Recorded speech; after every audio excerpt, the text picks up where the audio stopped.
Shake-up at the White House. President Trump has forced out National Security Advisor John Bolton. The two had strong disagreements on Iran, Afghanistan, and a cascade of other global issues.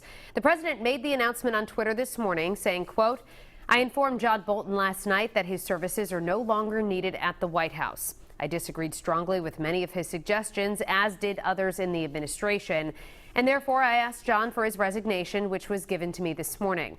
I thank John very much for his service. I will be naming a new national security advisor next week." However, Bolton responded on Twitter saying, quote, "I offered to resign last night, and President Trump said, let's talk about it tomorrow." Now, most recently, the two disagreed on the president's plan to invite members of the Taliban to the White House the week of 9/11. Iran is claiming credit for President Donald Trump's dismissal of his hawkish national security advisor.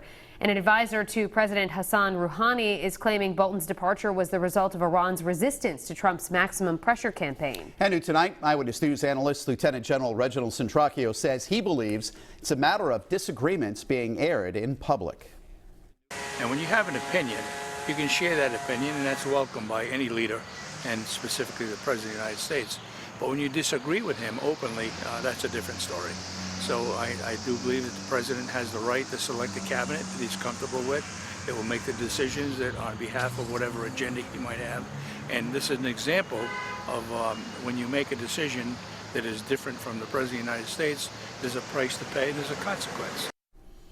Rhode Island Senator and ranking member of the Armed Services Committee, Jack Reed, said he believes Bolton was wrong for this job, and he isn't surprised he didn't last long. Now, Senator Reed continuing in a statement saying, quote, "Ousting John Bolton isn't going to fix the failures plaguing this administration's dysfunctional foreign policy. In order to truly do that, President Trump would need to start looking inward and make more than just personnel changes."